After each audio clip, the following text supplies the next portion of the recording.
ಕಾಲೇಜುಗಳಲ್ಲಿ ವ್ಯಾಸಂಗ ಮಾಡೋಂಥ ಪಿ ಜಿ ಸ್ಟೂಡೆಂಟ್ಸ್ಗೆ ಬಿ ಜೆ ಪಿ ಸರ್ಕಾರದವರು ಬಹಳ ತೊಂದರೆ ಕೊಟ್ಟಿದ್ದರು. ಪಿ ಜಿಗಳಿಗೆ ಅನುದಾನ ಕೊಟ್ಟಿರಲಿಲ್ಲ, ಜೊತೆಗೆ ವಿದೇಶ ವ್ಯಾಸಂಗಕ್ಕೂ ವ್ಯವಸ್ಥೆ ಮಾಡಿರಲಿಲ್ಲ. ಅದರಿಂದ ಬಿ ಜೆ ಪಿ ಸರ್ಕಾರ ಬದಲಾವಣೆ ಮಾಡಿ ನಾವು ಕಾಂಗ್ರೆಸ್ಗೆ ಓಟ್ ಕೊಟ್ಟರೆ ಇವರು ಅದೇ ಕೆಲಸನ ಮಾಡಿದ್ದಾರೆ. ಇವರು ಕೂಡ ಏನು ವ್ಯವಸ್ಥೆ ಮಾಡಿಲ್ಲ. ಈಗ ಶಿಕ್ಷಣ ವ್ಯವಸ್ಥೆಯನ್ನು ಸರ್ವನಾಶ ಮಾಡಿದ್ದಾರೆ. ಇವತ್ತು ಸುಮಾರು 1,26,000 ಮಕ್ಕಳು ಆಬ್ಸೆಂಟ್ ಆಗಿದ್ದಾರೆ ಶಾಲೆಗಳಿಗೆ ಹೋಗದೆ. ಇವರು ಶಾಲೆಗಳು ಮುಚ್ಚಿರೋದ್ರಿಂದ ಲಕ್ಷಾಂತರ ಜನ ಇವತ್ತು ವಿದ್ಯಾಭ್ಯಾಸದಿಂದ ವಂಚಿತರಾಗಿದ್ದಾರೆ. ಇದೆಲ್ಲಕ್ಕೆ ಹೊಣೆ ಯಾರು ಅಂದರೆ ಸಿದ್ದರಾಮಯ್ಯನವರು. ಅದರಿಂದ ಸಿದ್ದರಾಮಯ್ಯ ಮತ್ತು ಈ ಕ್ಯಾಬಿನೆಟ್ ಏನಿದೆ ಇದು ಬಡವರ ಪರವಾದ ಸರ್ಕಾರನೂ ಅಲ್ಲ, ಬಡವರ ಪರವಾದ ಕ್ಯಾಬಿನೆಟ್ಟು ಅಲ್ಲ ಕೂಡ ಅಂತ ಹೇಳ್ತಾ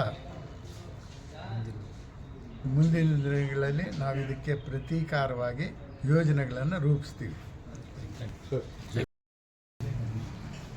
ಈ ಸರ್ಕಾರ ಏನಿದೆ, ಸಿದ್ದರಾಮಯ್ಯನವ್ರ ಸರ್ಕಾರ ಅಹಿಂದ ಸರ್ಕಾರ ಅಂತ ಹೇಳ್ಕೊಂಡು ಬಂದರು.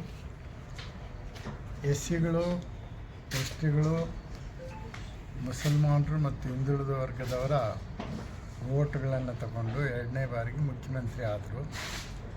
ಆದರೆ ಈಗ ಎಸ್ ಸಿ ಎಸ್ ಟಿಗೆ ಇವರು ಮಾಡಿದಷ್ಟು ಡೋಕ ಬಿ ಜೆ ಪಿಯವರು ಕೂಡ ಮಾಡಿಲ್ಲ.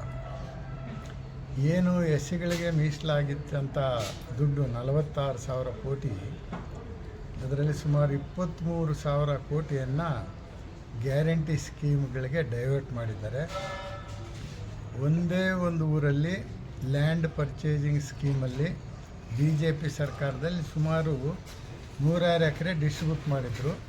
ಸಿದ್ದರಾಮಯ್ಯನವರು ಬಂದ ಮೇಲೆ ಒಂದೇ ಒಂದು ಎಕರೆ ಜಮೀನು ಪರ್ಚೇಸ್ ಮಾಡಿ ಎಸ್ ಸಿಗಳಿಗೆ ಕೊಟ್ಟಿಲ್ಲ. ಈಗಾಗಲೇ ಲಭ್ಯ ಇರುವ ಮಾಹಿತಿ ಪ್ರಕಾರ ಎಸ್ ಸಿಗಳು ಕೇವಲ 7% ಮಾತ್ರ ಭೂಮಿ ಹೊಂದಿದ್ದಾರೆ. ಇವರು ಸಮಾಜ ನಿರ್ಮಾಣ ಮಾಡ್ತೀವಿ, ನಾನು ಬಡವರ ಪರವಾಗಿದ್ದೀನಿ ಅಂತ ಹೇಳಿದ್ರೆ 25% ಜನರಿಗೆ ಭೂಮಿ ಕೊಡಿಸ್ಬೇಕಾಗಿತ್ತು. ಕೊಡಿಸೋದಿರಲಿ, ಆ ಪ್ರಯತ್ನ ಕೂಡ ಮಾಡ್ತಾಯಿಲ್ಲ. ಅಷ್ಟೇ ಅಲ್ಲದೆ ಸರ್ಕಾರದಲ್ಲಿ ಏನು ಆಡಳಿತಾಂಗ ಇದೆ ಅದರಲ್ಲಿ ಎಸ್ ಸಿ ಎಸ್ ಟಿಗಳಿಗೆ ಮುಖ್ಯವಾದ ಸ್ಥಳಗಳಲ್ಲಿ ನಿಯೋಜನೆ ಮಾಡಿಲ್ಲ. ಯೂನಿವರ್ಸಿಟಿಗಳಲ್ಲಿ ಕೂಡ ವೈಸ್ ಚಾನ್ಸಲರ್ಗಳನ್ನು ಸೆಲೆಕ್ಟ್ ಮಾಡುವಾಗ ಬಹಳ ಒತ್ತಡದಿಂದ 1-2 ಮಾಡಿದ್ದಾರೆ. ಆದರೆ ಈ ಕುರುಬ ಸಮುದಾಯದವರು ಇದ್ದಾರಲ್ಲ, ಅವರು ಎಷ್ಟು ಜನ ಮಾಡಿದ್ದಾರೆ ಅಂತ ಅವರು ಯೋಚನೆ ಮಾಡಿಕೊಳ್ಳಿ.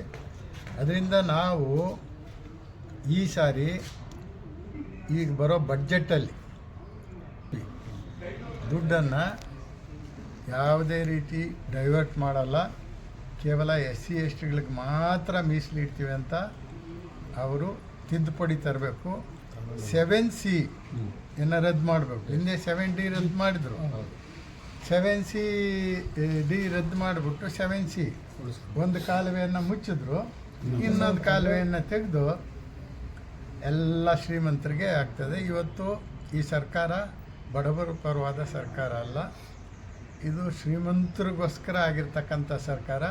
ಅದಕ್ಕೋಸ್ಕರ ಇಂಥ ಮುಖ್ಯಮಂತ್ರಿ ನಮಗೆ ಬೇಕಾಗಿಲ್ಲ. ಈ ಮುಖ್ಯಮಂತ್ರಿನ ತೊಲಗಿಸುವಂಥ ಕೆಲಸ ಇನ್ಮೇಲೆ ನಾವು ಮಾಡೋದಕ್ಕೆ ಶುರು ಮಾಡ್ತೀವಿ. ಅವರಿಗೆ ಎಚ್ಚರಿಕೆಯನ್ನು ಕೊಡ್ತಾಯಿದ್ದೀವಿ. ಈಗಿಂದಲೇ ನೀವು ಎಚ್ಚರಿಕೆ ತಗೊಂಡಿಲ್ಲ ಅಂದರೆ ಶಾಸಕರ ಬಗ್ಗೆ ನಮ್ಮ ಎಸ್ ಸಿ ಎಸ್ ಟಿ ಶಾಸಕರು ಕೂಡ ಯಾರೊಬ್ಬರು ಕೂಡ ತಾಕತ್ತಾಗಿ ಆಗಿರ್ತಕ್ಕಂಥ ಅನ್ಯಾಯವನ್ನು ಖಂಡಿಸೋಕೆ ಇವ್ರಿಗೆ ತಾಕತ್ತಿಲ್ಲ ಅಂದರೆ ಇವ್ರು ಯಾಕಾದರೂ ಶಾಸಕರಾಗಬೇಕು. ಶಾಸಕರಾಗಿ ವಿಧಾನಸಭೆಯಲ್ಲಿ ನಮ್ಮ ಜನರ ಪರವಾಗಿ ಧ್ವನಿ ಎತ್ತಿಲ್ಲ ಅಂದರೆ ಎಂಥ ಶಾಸಕರು ಇವರು? ಇದಕ್ಕೋಸ್ಕರ ನಾವು ಇವ್ರನ್ನ ಚುನಾಯಿಸಿ ಕಳಿಸ್ಬೇಕಾಗಿತ್ತ?